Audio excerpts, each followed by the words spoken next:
now welcome to Grizzly Tales for Gruesome Kids, a series of cautionary tales for lovers of scream. This apple tree has got apples on, and this ladder has got spindle shanks on, see? He's going to show you how to scrump, and I'm going to show you how to stop him. Ready? Scrumping. Very good. And now, the stopping.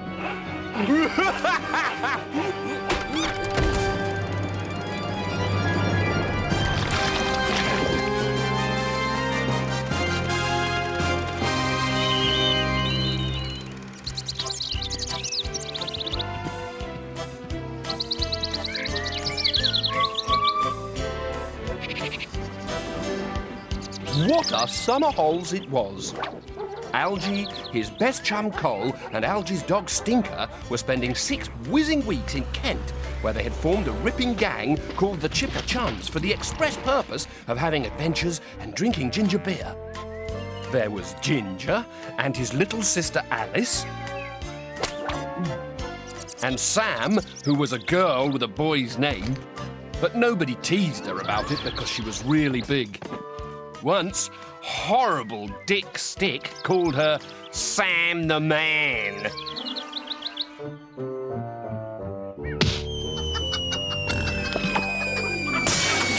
So Sam sent him packing with a bloody nose and tears streaming down his unwashed face. One day, the Chums took their bicycles on an adventure. When you're in that Chums, it vanishes the glums with the wind in our hair. Not a problem, not a care, and a picnic in our tums. They were having such jolly good fun that they didn't notice when Alice got left behind. I say, Chums, wait for me. I can't keep up. Gosh, where's my little sis? Ginger gasped suddenly. I hope she hasn't fallen off her trike and broken her neck. I vote we stop, said Sam, who, as the biggest, was also the most sensible, so they all stopped.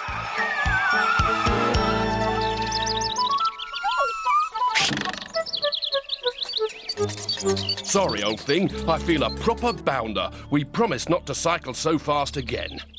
That's all right, bro. It was Teddy who was scared. Then they all laughed, and everything was all right again. They cycled across Buttercup Meadow and down through the wood to the stream that bubbled merrily alongside the apple orchard. The sun was devilish hot, so they got off their bikes and opened their picnic there and then.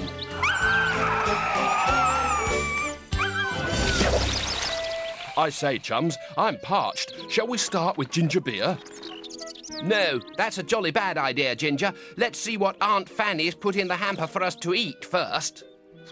This was a jolly good idea, and the Chums tucked into a banquet fit for an Indian prince. Sardine sandwiches, ripe tomatoes, home-baked scones with lashings of clotted cream, and a tin of Spam.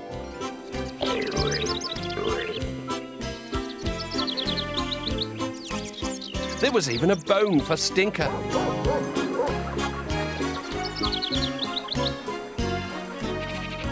Two minutes later, they were all so full of good things that one by one they fell asleep in the warm grass. What a dog's life it was.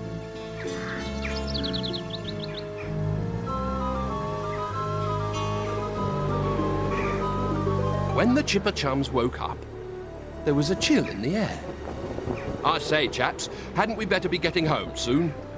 But we haven't had our adventure yet. What shall it be? How about fishing? I've got some string in my pocket. But what could we use to make a hook?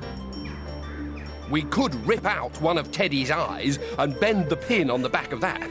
Oh, I say, Alice, I'm most awfully sorry, old girl. What a cad I am. I completely forgot that you love your Teddy. Why don't you choose what we do? Rightio. I want a big, shiny apple. Oh, yes! What a wizard wheeze! Scrumping! But scrumping is stealing, and those apples belong to Farmer Tregowan. Don't be such a Tommy Rotten weed. We'll only take a few. Here, here, he'll never miss them. Then that's settled. Scrumping it is. And everyone shouted, Hurrah!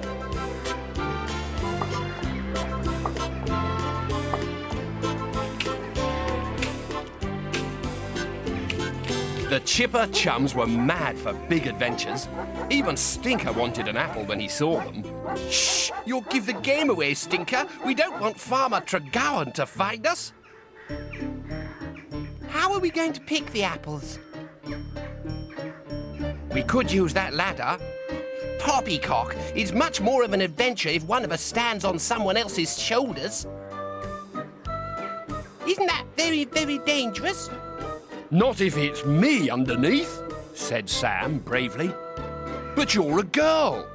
I could always slap you like I did Dick Stick. Oh, gosh, sorry, said Ginger for the third time that day. And Bag's eyes stand on her shoulders. Bravo, Cole! Good luck! And everyone shook Cole's hand.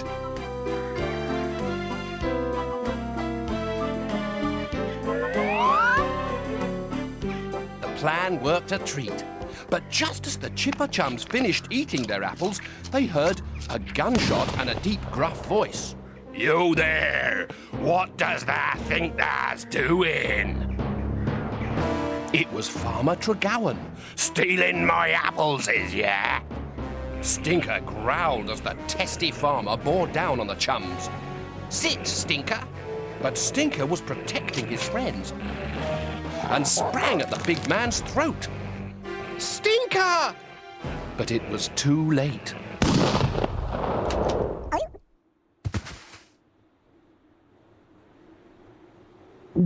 I say, gosh, that was a pretty rotten thing to do. Poor Stinker. You had no right. I shall tell my father. Yous can tell who he likes, but them's my apples you been eating. Now look here, we're bally sorry for Scrumping, but there's no need to take that tone with us. Alice is only a baby. Please let us go.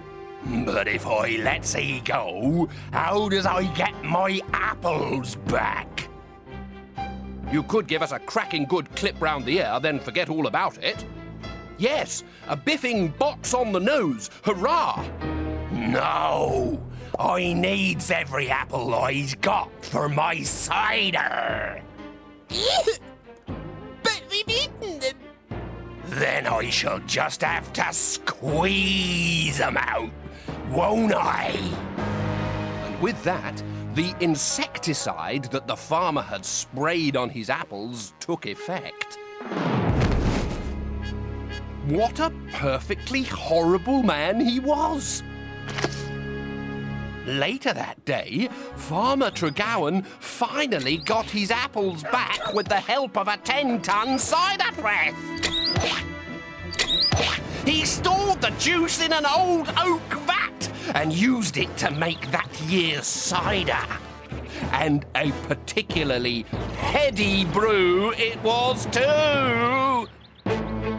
So, if you see a bottle of Tregowan's vintage cider from 1952, don't drink it! Unless, of course, you're partial to a little extra body in your tipple.